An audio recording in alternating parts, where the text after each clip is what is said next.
Hello दोस्तों, तो मैं कुलजीत आज फिर आपका आपके एग्जामपुर कलम से क्रांति में स्वागत करता हूं। तो दोस्तों आज है 23 दिसंबर 2018 और हम करने जा रहे हैं current affair missile. Like share subscribe करना मत भूलिएगा। चलो अब हम चलते हैं क्वेश्चन ऑफ द डे पर। तो हमारा क्वेश्चन ऑफ द डे था ग्लोबल ग्रीन ग्रोथ इंस्टीट्यूट का हेडक्वार्टर कहाँ स्थित है। तो दोस्तों इसका हेडक्वार्टर साउथ कोरिया में स्थित है। तो इसका आंसर बनता है बी। बहुत से लोगों ने सही जवाब दिया है इसका, चलो उनको मैं शाबाश करता हूं। तो दोस्तों अब आता है पहला क्वेश्चन, राष्ट्रीय गणित दिवस कब मनाया गया। National mathematics day celebrated on. दोस्तों ये मनाया गया 22 दिसंबर को। तो इसका आंसर बनता है बी। अब ये 22 दिसंबर को ही क्यों मनाया जाता है, थोड़ा ये समझने की जरूरत है। सबसे पहले बात तो 22 दिसंबर 2018 को मनाया गया नेशनल मैथमेटिक्स डे। ये 131वीं बर्थ एनिवर्सरी पर मनाया गया किसकी, इंडियन मैथमेटिशियन श्रीनिवास रामानुज। ये 2011 से मनाया जा रहा है। तो दोस्तों इंडियन गवर्नमेंट में ये डिक्लेयर किया था 2012 में। ये एक बात बता दूं कि ये रामानुजन क्या थे। देखिए उनका जन्म 1887 में हुआ था, ठीक है। वो हुए थे ब्रिटिश रूल के अंतर्गत, जब देश अंग्रेजों का गुलाम था, ये तब पैदा हुए थे, ठीक है।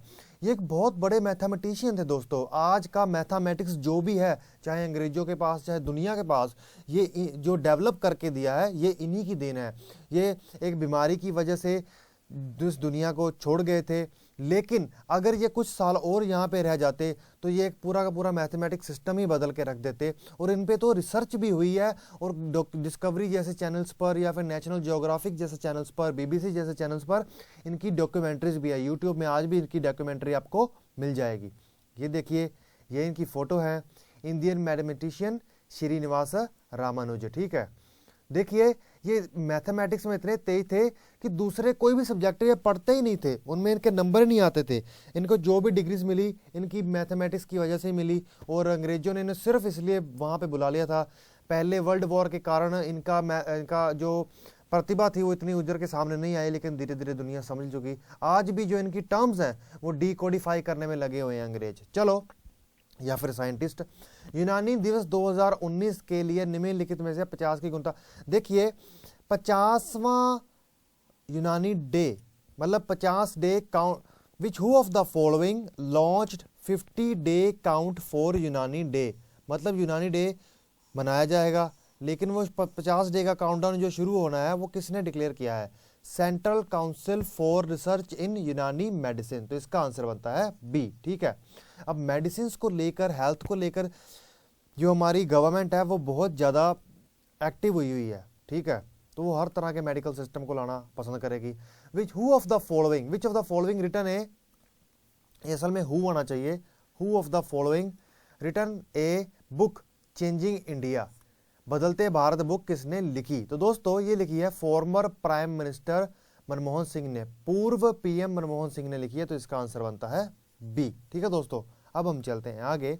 तो अब आपके सामने आता है फोर्थ क्वेश्चन, निम्नलिखित में से कौन सा राज्य स्टार्टअप परिस्थितिक तंत्र रैंकिंग 2018 में सर्वश्रेष्ठ आया है, ठीक है। स्टार्टअप इकोसिस्टम रैंकिंग में सर्वश्रेष्ठ बेस्ट परफॉर्मिंग स्टेट कौन सा बना है दोस्तों, ये बना है गुजरात, ठीक है।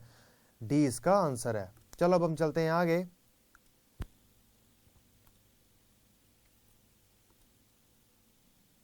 तो आपके सामने आता है fifth question, centre of excellence for genetic blood disorder कहां पे खोला गया है दोस्तों। ये खोला गया है तेलंगाना में। कहां पे खोला गया, तेलंगाना में। राज्य में आनुवांशिक रक्त विकार के लिए निम्नलिखित में से किस राज्य में उत्कृष्टता केंद्र का उद्घाटन किया गया। तो यह है तेलंगाना। तो इसका आंसर बनता है डी। चलो अब हम चलते हैं आगे। तो अब हमारा आता है six question, 9th meeting of India RO के ज्वाइंट कमीशन कहां हुई। भारत आरओ के संयुक्त आयोग की 9वीं बैठक कहां पे हुई। तो दोस्तों ये हुई है न्यू दिल्ली में, नई दिल्ली में। तो इसका आंसर बनता है बी। ये हुई है इंडिया और साउथ कोरिया के बीच में, ठीक है। इंडिया और साउथ कोरिया के बीच में, जिसमें दोनों तरफ के मिनिस्टर्स या फिर दोनों तरफ के रिप्रेजेंटेटिव, हमारे यहाँ से सुषमा स्वराज थी, उन्होंने ये कंक्लूजन तक पहुंचे हैं कि हम अपना बायलेटरल ट्रेड, द्विपक्षीय व्यापार 50 बिलियन डॉलर पर लेकर जाएंगे, ठीक है, 2030 तक, ठीक है दोस्तों। अब हम चलते हैं आगे।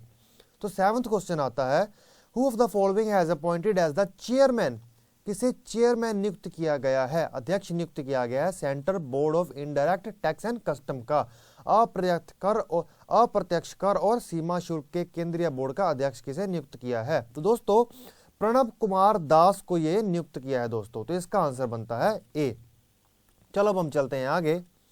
तो अब 8वां क्वेश्चन आपके सामने आता है, who of the following appointed the additional director of central bureau of investigation, केंद्रीय जांच ब्यूरो का अतिरिक्त निर्देश किसे नियुक्त किया गया है। तो दोस्तों ये नियुक्त किया गया है नागेश्वरा राव को, सी इसका आंसर बनता है। ये एक IAS ऑफिसर है, ठीक है। अभी डेडलॉक चल रहा था आलोक वर्मा और राकेश अस्थाना के बीच में, जिसमें सुप्रीम कोर्ट बीच में आया, इसी कारण से अब इसे नियुक्त किया गया है नागेश्वरा राव स्वामी को, स्वामी नहीं नागेश्वरा राव को। तो अब 9th क्वेश्चन आपके सामने आता है, वर्ल्ड इकोनॉमिक फोरम का, विश्व आर्थिक मंच का मुख्यालय हेडक्वार्टर कहां पर है। दोस्तों इसका हेडक्वार्टर है स्विट्जरलैंड में।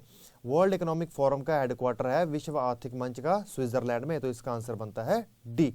चलो अब हम चलते हैं आगे, ये बहुत ही इंपॉर्टेंट है, इसकी रैंकिंग इन्होंने डॉक्यूमेंट्री निकाली अपनी, जिसके अंतर्गत ये कहता है कि इंडिया एक फास्टेस्ट ग्रोइंग इकोनॉमी है और ये पूरी दुनिया की इन्वेस्टमेंट्स को इंटरेक्ट करेगा, लेकिन इसे बहुत ज़्यादा हार्ड मेहनत करनी पड़ेगी उसके लिए। तो अब आता है आपका क्वेश्चन ऑफ द डे। देखिए आपका एग्जाम्पल कितना फास्ट है। Sustainable development goal India index मैंने 2 दिन पहले करवा दिया, 3 दिन पहले करवा दिया, लेकिन उसका अखबार में कल आया। तो देखिए हम कितने फास्ट हैं, यही फास्टनेस है एग्जामपुर में, तो यही आपको समझ के आगे बढ़ाने की जरूरत है इसको। तो सस्टेनेबल डेवलपमेंट इंडिया इंडेक्स क्या था मैंने पहले ही करवा दिया, लेकिन इसमें से कौन से स्टेट टॉप रैंकिंग में आए हैं, ठीक है, ये आपको बताना है। और साथ आप ये बताएंगे कि लास्ट 3 में भी कौन आए हैं, ये पहले 3 और लास्ट 3 देशों का नाम अब आप बताएंगे इसके आंसर के साथ। तो दोस्तों इसी के साथ मैं एग्जामपुर में आने के लिए आपका थैंक्स करता हूं और एक टारगेट रखता हूं 1000 लाइक्स का। मैं आशा करता हूं कि आप ये पूरा कर देंगे। ओके फ्रेंड्स, एग्जामपुर में आने के लिए आपका थैंक्स, बाय।